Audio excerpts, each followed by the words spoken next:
Hey everyone, it's Yuri. Today I'm going to be going over our rear uppercut. I'm going to cover 3 basic things that people make mistakes with and how to adjust it. And if you stay tuned for the whole video, I'll show you how to get a little bit more power and speed into your punches. So starting out, I'm always going to stand in my nice fighting stance. I'm right-handed, so my rear uppercut is going to be my right hand. It's the power. The first mistake people commonly make is they drop their hand to their waist and try to throw a lot of power into it. But that leaves me really exposed for a long period of time. It's easy to get countered. Unless you're doing really good setups, you don't want to do that. So to make it nice and sharp, I'm going to try to only lower it just a little bit below my chin, and then I roll it out and pop my shoulder into it. So just a slight drop, and then I roll and pop the shoulder into it. So I'm still getting good reach, I'm getting good power. The second mistake people commonly make is their hand positioning. When they're throwing, they just throw it straight out, and they end up hitting with their small 2 knuckles. We always want to aim with our big 2 knuckles, so I need to try to turn my hand over, right? And this actually really helps to get my shoulder involved.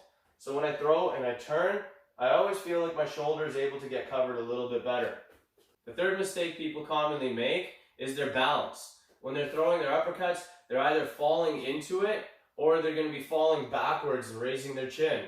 So the biggest thing to focus on with that is try to stay balanced. Try to use your legs and push out and twist, right? So I'm able to maintain my balance. I'm not falling forward or back. So I want to try to make sure I'm using my leg and pushing out and twisting over. That way I'm still balanced and centered. 2 things that I wanted to cover as well for adding power and speed. First thing, the power, is I want to try to use my entire body to go into that punch. So as I throw, I'm going to use my legs to do a partial squat, and then I'm pushing out, right? So I get that extra load and putting my whole body into it. And to add even more, if you're able to move well, you can step in with your lead leg a little bit. So I load, and then I'm stepping in a touch to put more body weight behind it. Just a slight sit, and then I push into it, and I'm catching myself on that lead leg. So adding a little bit more power while stepping, I'm going to step in with my lead and then plant my rear. So I'm going to come down. I can also step first and then come up and plant, right? So you can do a little step, step. And now for speed, I always want to think of my hand as a whip. So when I throw, I'm always trying to think of how to whip it out and bring it back.